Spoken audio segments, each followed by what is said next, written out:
The ideal state in, I think, vertical SaaS, so vertical software, especially for home services, is you can set up a organization that's going to be very product focused, but a lot of the things that you're doing are going to feed back to your brand, right? Kind of byproducts. An example would be, I'm going to set up, and what we try to do at Moovsoon actually is have an iterating culture. So we always want to be in front of the client, so that endless feedback loop. And what you're going to get is a lot of insights flowing through from your actual end users and even prospects. This is the Snowball Effect. You're listening to the Marketing Playbook series, presented by the Snowball Effect podcast. It's growth done right. Hey, this is Todd, and welcome to the Snowball Effect. This is our Marketing Playbook series, and I have got Alex Burkhead with us. He's the co-founder at Moovsoon. They basically provide software that uses data to improve your lead gen. So welcome to the podcast, Alex. Good to have you. Todd, thank you so much, man. Happy to be here. Oh, it's good to have you. And I want to pick your brain really quickly about, just to get to know you a little bit. Sure. Tell me something interesting about you that the everyday person doesn't know. Yeah, so having two kids under 2 years old right now, that's my full-time gig outside of Moovsoon, just coming home and playing dad. Got two kids under two. Yeah, you wouldn't know it because it's quiet downstairs right now, but if you went downstairs, you would just hit a tornado. Two under two, Disaster zone it's down wild. It keeps me on my toes, but yeah, it gives me a lot of energy. But that being said, what I try to do, I think this is interesting enough, is every quarter I've made it a purpose, now that I do have two kids, to find a new hobby, a new activity, something to learn, right? Really leaning into this always learner type mindset. So right now, currently working on a children's book of all things. Previously, it's been figuring out how to source coffee beans, maybe training for some sort of event coming up. So every quarter, just trying to flip the script a little bit, do something a lot different than I've been doing on a day-to-day basis, and learn a new skill, and then move on to the next. So Wait, you're like a Renaissance man here. Children's book to training. Wait, okay. I've got some follow-up questions here. sure. So why children's book? I am really intrigued by that. It's very random. I've never written a book. I'm an okay writer at best, but I think just the timing with a new daughter, having a 2-year-old son as well, I thought there was an opportunity to tell a story or two through holidays of other cultures, things of that sort. Really inspired by where my kids go to daycare. It's very multicultural. Thought take that experience that they've had, put it in a book, and maybe it could help other kids across the US and wherever else.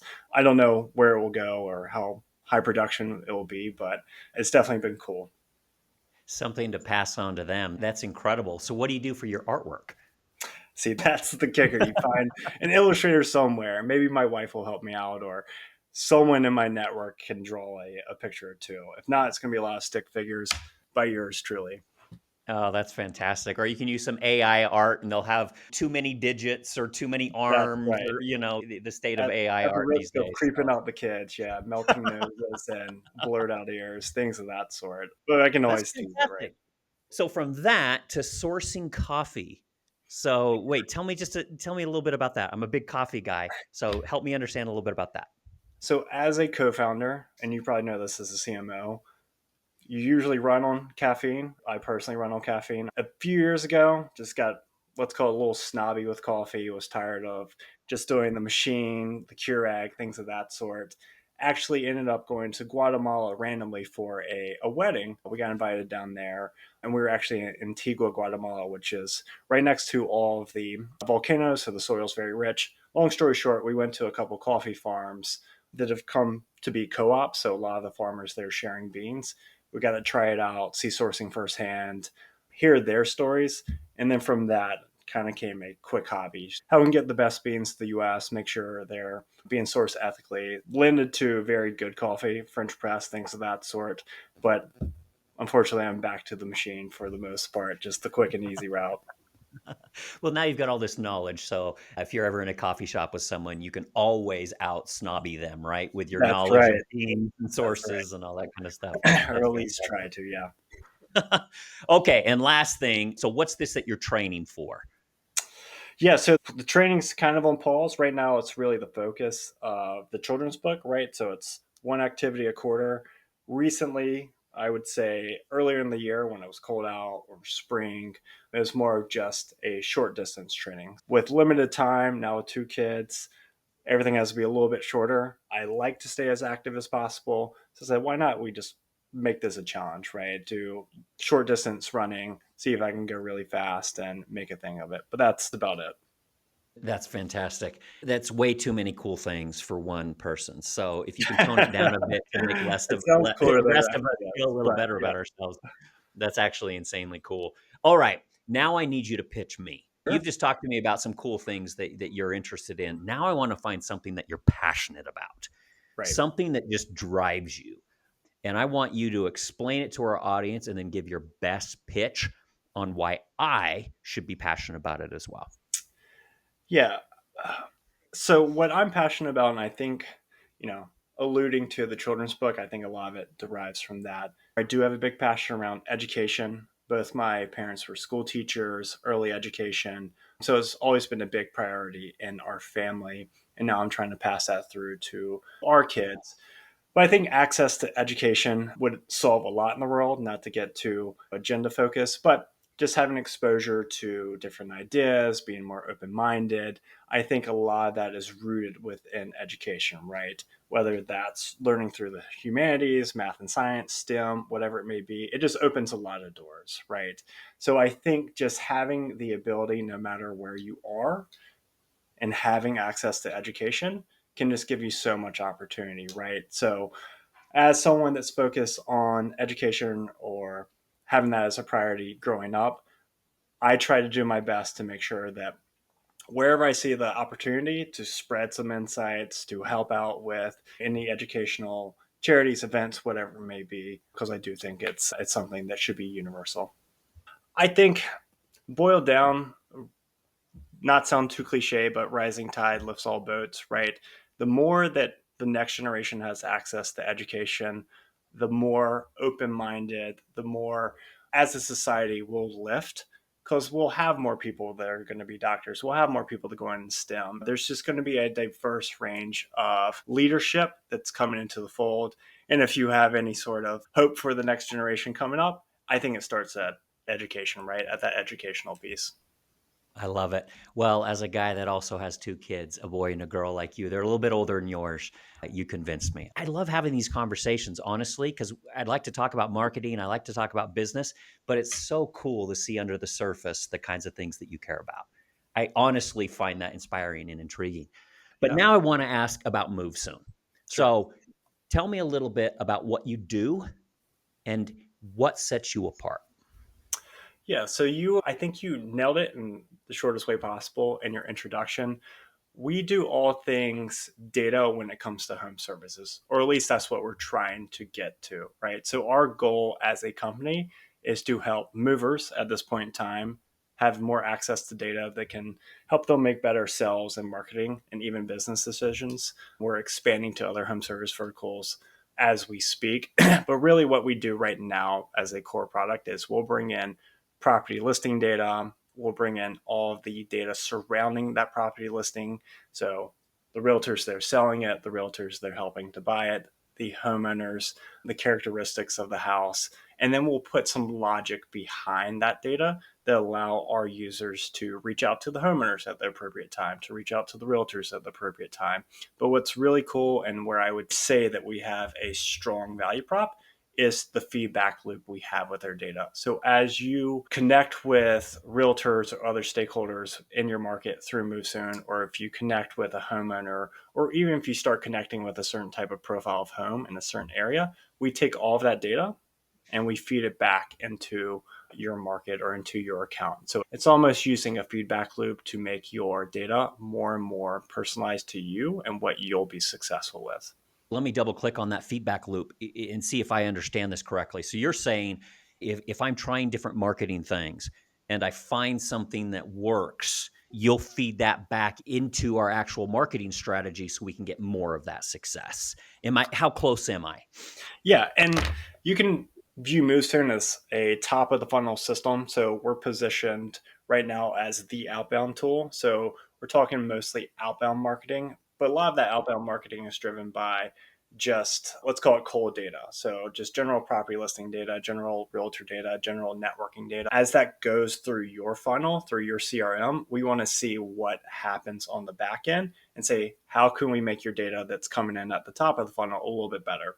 I know it sounds a little broad, but at a high level, that's what we're doing. And we're just trying to make your entire funnel very, very streamlined for you. Because what we'll see with a lot of home service companies is they're very good at CRM engagement. They're very good with inbound leads. They're very good with follow up. But when it comes to being more proactive and doing that outbound piece, they're lacking on the data front, right? So we're trying to kind of just bring it all full loop. That makes perfect sense. And so it's that feedback loop really that then enhances the entire funnel, meaning you spend less money and you're going to get more leads from your marketing efforts. That makes a ton of sense. What got you into this line of business? Why Moovsoon? That's a very good question. And I would say my career trajectory has been a little bit of a pinball machine. I've been all over the place. I started at the Fortune 500 large company side of things. I was actually doing, let's call it market research, primary research for large brands. And our objective was to do research, bring that into a go to market strategy for a given product or service that our client was rolling out. You could view it as a little bit of a product workshop, like an internal Fortune 500 product workshop. Love the idea of building something from scratch using data. Connected with my now co-founder, Greg. He was working on something internally at a moving company that's actually based in New York City.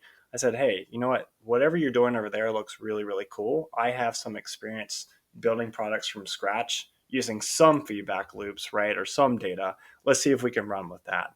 So we expanded on it. We took it from Moovsoon 1 to Moovsoon version 2, did some beta testing, and eventually rolled it out as a standalone company. So kind of all over the place from Fortune 500 down to the 3-person company role. I love it. So, quite the combination between your background of enterprise intelligence and enterprise tools and feedback and data combined with your co founder's expertise right on the front lines within the moving industry. What a nice combination. Exactly. And it's been a family business for forever. So he's second generation. He knew everything about moving. So it was very easy as far as storyboarding and having a little bit of a vision of what the product should be. It was very easy on my end because he knew it all, right? He was the wealth of knowledge on that side, the operational side and the moving side. I was just like, you know what? I know how to put a couple of development resources together and do a little bit of technology. So let's run with it. I love it. That makes a lot of sense. A lot of our customers that are movers, having someone at your company that's so immersed in the moving world, second generation even, and then someone like you with the data background and Sure. bringing in some of that technical skills, that's a nice combo. Alex, I really want to put you on the spot with a tough choice here, a marketing and business question. It's a would you rather. Would you rather, Alex, have a product that just perfectly solves a customer problem?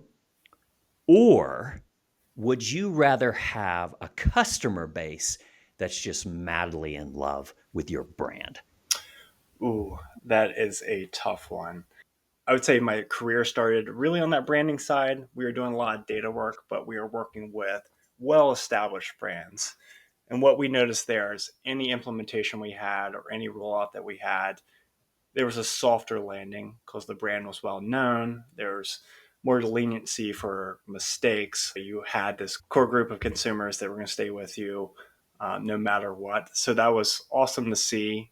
That being said, I am now product obsessed, right? Being on the front lines and kind of in the trenches with Moovsoon and building this from scratch, it's become really this product mindset.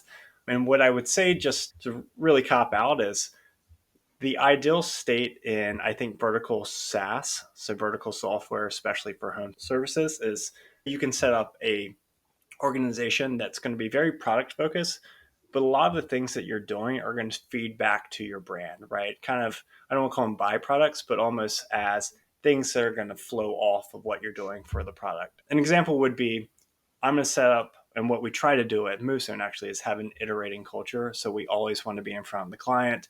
We always want to be asking what they're doing, what's going well, what's not going well.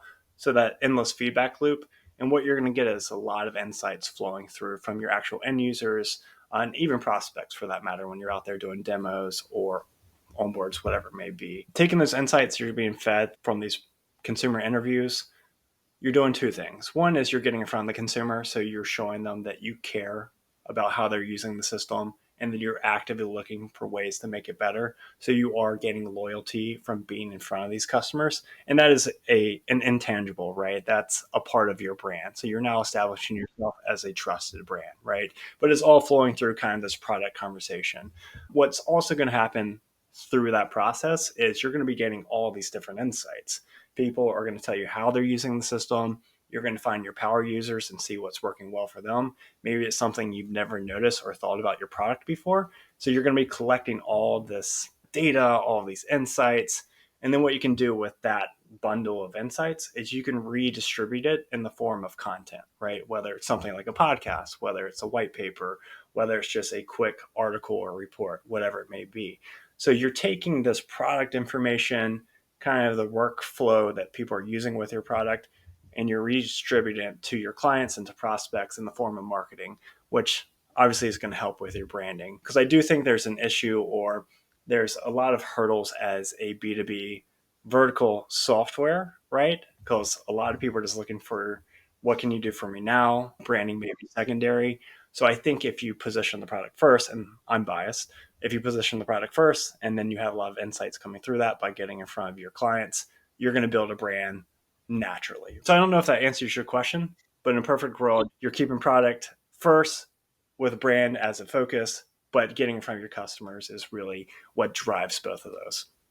Well, that was a total boss move because you basically highlighted the power of and. We can get this and we can get the other. So well done. I love what you said. You said something about branding there that I really love. And I really believe that brand really comes down to two things. And you said one of them, which was trust. To me, brand is two things. How much do they trust you? And then the other is clarity. Are they very clear about what you can do for them? And I think you hit on a really important core there with that trust piece. Interestingly enough, and I want to know your take on this, I think product comes down to, I think I could argue that it comes down to the same thing. It comes down to clarity.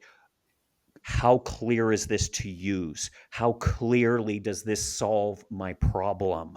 And how straightforward does it do this without me having to have a PhD in this product and without me having to have a part-time job working on this product? How clear is it, right? And then can I trust it to do what it says? And so that's why I love your answer so much is if you focus on that, so much of that brand, that trust and that clarity is going to come out organically. So I love that answer. Anything you would add, anything you would build off of on that? Clarity piece is great. I know trust is one thing, but clarity in the world where a lot of these home service providers are using five, if not more, softwares on the daily basis, just having a very clear way of presenting your product and the value prop that they'll get from it every day. Like you said, I think that's how you build brand. We're going to be very clear in how we're inserting ourselves into your day-to-day activity, how you're going to derive value and derive that quickly. And I think that's a dual approach by doing some branding, by having good white papers or even how-tos when they get on the system, kind of that initial activation. And then just making sure your product is relaying the feedback or presenting the feedback that your clients or prospects have given you. So I love the takeaway of clarity. That's great. I love your answer there. And I want to build on that and go into something that we specialize in. You talked a lot about what Moovsoon can do as far as that top of the funnel and improving things through the feedback. Our specialty is really after that purchase, after they've signed on the dotted line and they're taking happy customers and growing through those customers' influence in the form of referrals and reviews and all that good stuff. So I want to pick your brain now about word of mouth marketing. Sure. What are some practical takeaways, some strategies that you think businesses can apply to really improve their word of mouth marketing? That's a good question. And I think the priority of word of mouth marketing in the moving space specifically is huge because, as you probably know, You don't move all the time. Most movers don't have recurring revenue coming through. So it comes down to a single transaction that's usually a large ticket item, right? So having word of mouth marketing in place inside of your market, it's huge, right? Because like I said, you're coming down to one single transaction and one decision that's happening maybe every 5 years at most for a customer. So I think it should be a priority for movers, just having that lens in all things you do marketing. How can we improve our networking effect across our specific market? I think low hanging fruit, and this will probably be geared more towards the moving space, is first and foremost, just have the systems in place, right? Just make sure people can find you, say good things about you. We'll say this a lot that websites aren't terribly clean, they're jumbled up, they're outdated. The Google listings, so business listings page, maybe a little outdated. The images are all stock images, things of this sort, right? You just want to start your touch points as clean, clear. You don't have to go over the top. Just make yourself look like a genuine mover or home service provider, right? Or just brand in general. So the first things first is just getting systems in place so you can start driving word of mouth. What we tend to recommend for new clients, maybe clients that haven't gone through a word of mouth exercise or just a what we call a profiling exercise, and that would be to look at your CRM data. So look at all the moves that you've done the last, let's call it 6 months, maybe 90 days. See what type of homes you're moving, see what type of demographic you tend to move, see where those areas are. What we want to do is really build a profile of consumer.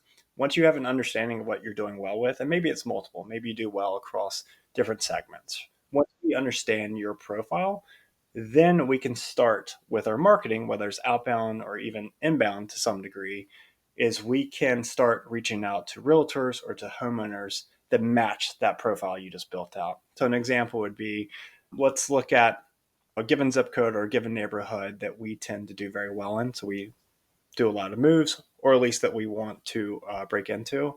We can say, hey, realtor, we actually do a ton of moves in this area with this type of home, right? This is our specialty or something that we can do without much lift, right? It's our bread and butter. And then for the homeowner, you can say the same exact thing. Hey, we do this profile of home. This is what we're good at.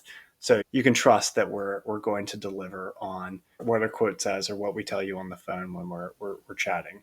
So it's almost as a profiling exercise that's going to start getting momentum on reaching out and building some word of mouth of what you do and where you service.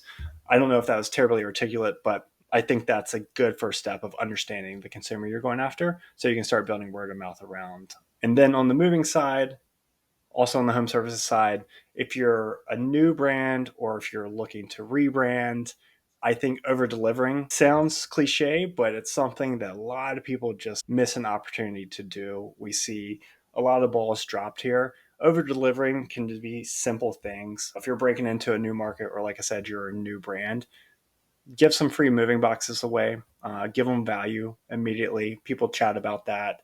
You'll be able to open doors with that, saying, hey, we have free boxes. I know it's always a hassle to get free moving boxes. Showing up way before the move date, or the move time, I should say.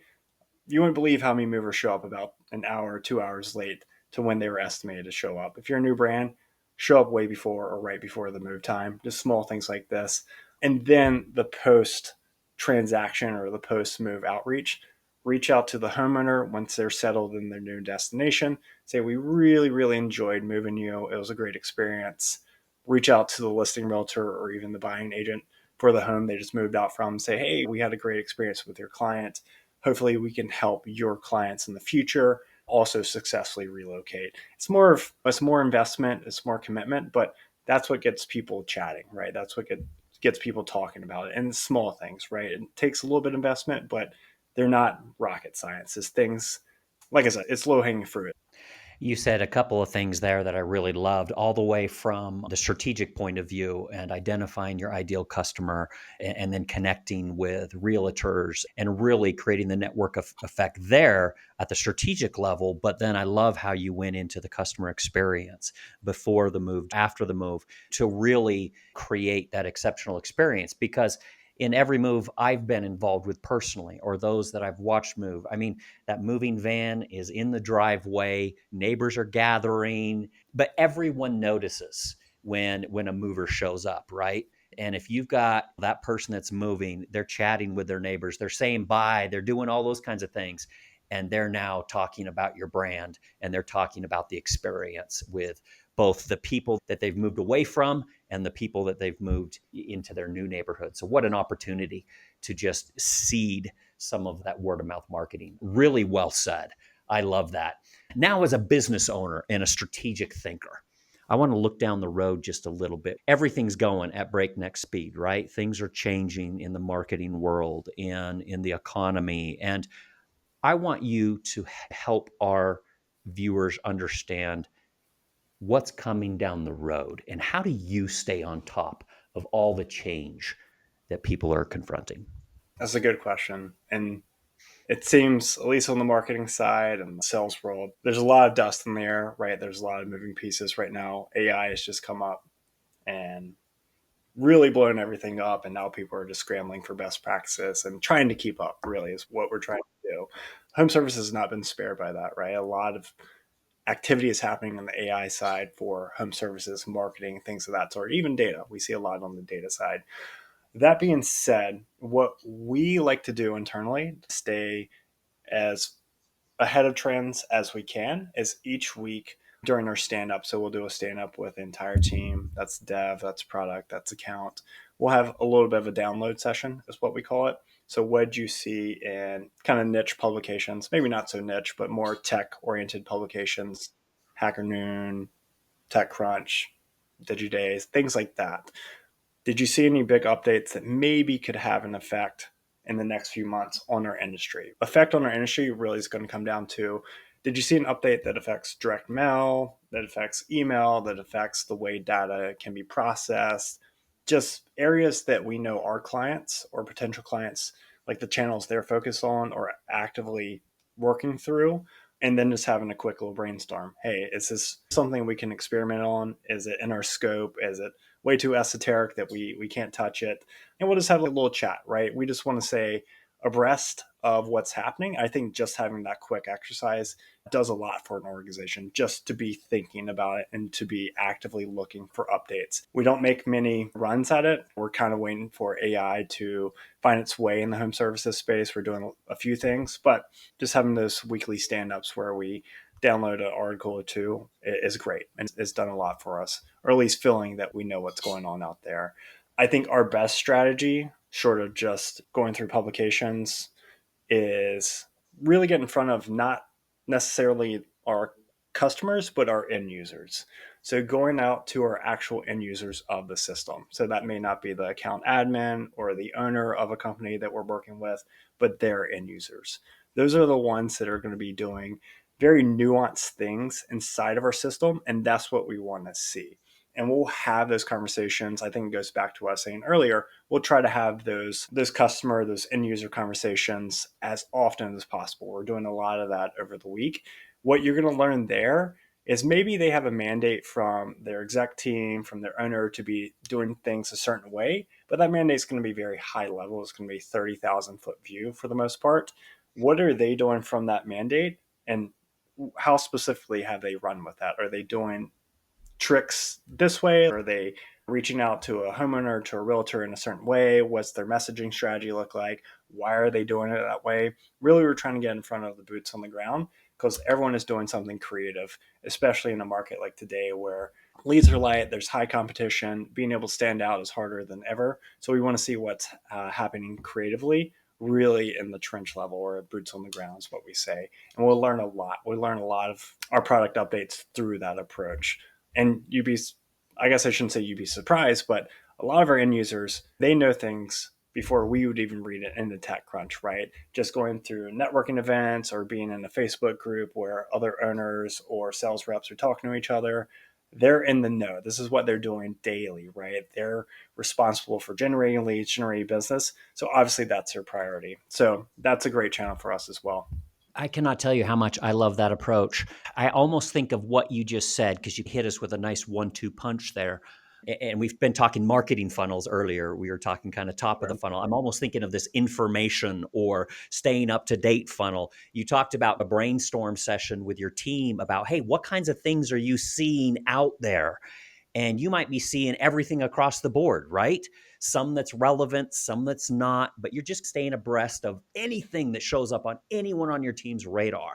But then you combine that with the next layer down to say, okay, our end users, what are they seeing? What do they care about? And it's like you can now distill from the stuff you're seeing high level to what's the stuff our folks care about, the updates, the worries, the things that they're wrestling with. I think that's such a good way to prioritize that information down to and these updates and these potential techniques or tools or technologies, and really take it down to your customers, your end users level.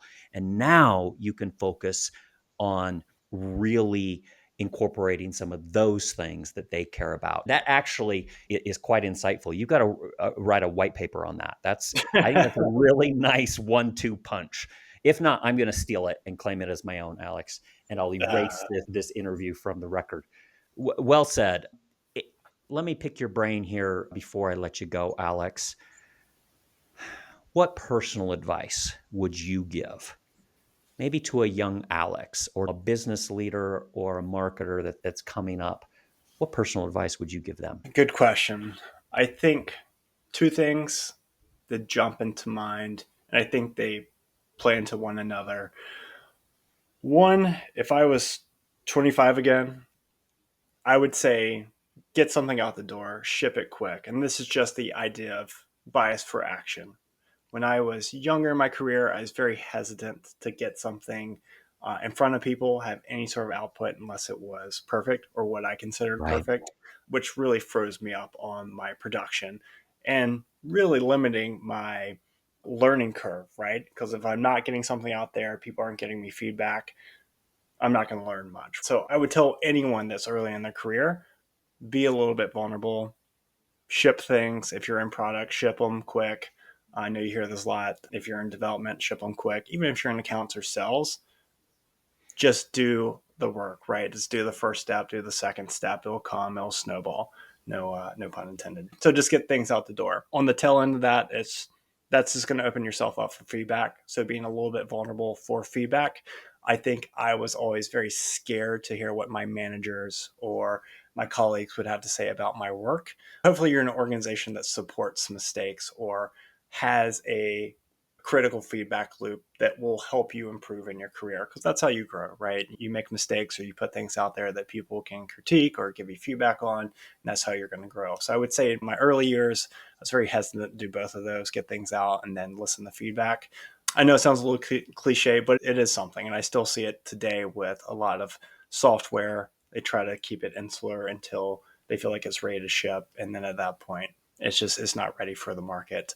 And just to tack on one additional point, find an advisor. I don't know what that would look like for your industry or what you're trying to do. I think having a sounding board or someone that's at the very least a few years ahead of you, just to bounce ideas off, take some direction from, it's a nice valve, especially if in today's world where things are moving quick, just to have someone to reach out to give you small advice, whatever it may be, but just finding an advisor. Great advice, all the way from just I think Bill Gates, I'm totally aging myself here, but in an early book, he talked about the art of the ship, meaning get it out the door. And for those Right. of us that went through those early Microsoft products that Bill Gates created, yes, definitely ship things that maybe weren't ready for public consumption. But I love how you said that creates a feedback loop. Now you learn, now you grow, right? And getting an advisor, someone that's a little bit ahead. You're pulling your hair out because you're going through a problem, an advisor that's been there and says, hey, this is how this is going to fit into your journey. Don't freak out. This isn't the end of the world, but they can bring in some perspective and some direction there. Fantastic advice, Alex. If Yeah. people want to keep this conversation going with you, if they want to pick your brain or they want to engage with Moovsoon, what's the best way for them to reach out and get a hold of you? Yeah. So happy to take any emails or jump on a call. My email is alex@moovsoon.com, and that's MOOVSOON. We did the Silicon Valley misspelling or creative, funky spelling. So just don't get tripped up on that. So alex@moovsoon.com. Happy to connect with anyone that's listening to this on data when it comes to home services, whether it's messaging strategies for reaching out to homeowners, realtors, or people in the home services space. Yeah, happy to chat all things data when it comes to that. And like I mentioned before, we are actively getting into other home service verticals. So would love to have some pretty candid conversations with people in the roofing space, pest control, things of that sort on data we're thinking about bringing into Moovsoon to expand to those verticals and how it could help them, right? Just have some brainstorming ideas. So feel free to reach out for any of those reasons. Alex, thank you so much. So, if you're a home service company out there and you really want to level up your marketing and use data to inform and improve your marketing, that then leads to more leads, then reach out to Alex and his team and see how they can help. Absolutely. Alex, thanks so much for joining the Snowball Effect podcast today. Todd, thank you, man. This was fun. It was fun. And I'll let you get back to your kids, back downstairs and see what they've done to the first level of your home there. But thanks so much for joining. This has been a lot of fun. For all those that joined us here, thanks so much for joining the Snowball Effect podcast. This has been our Marketing Playbook series, and we'll see you next time.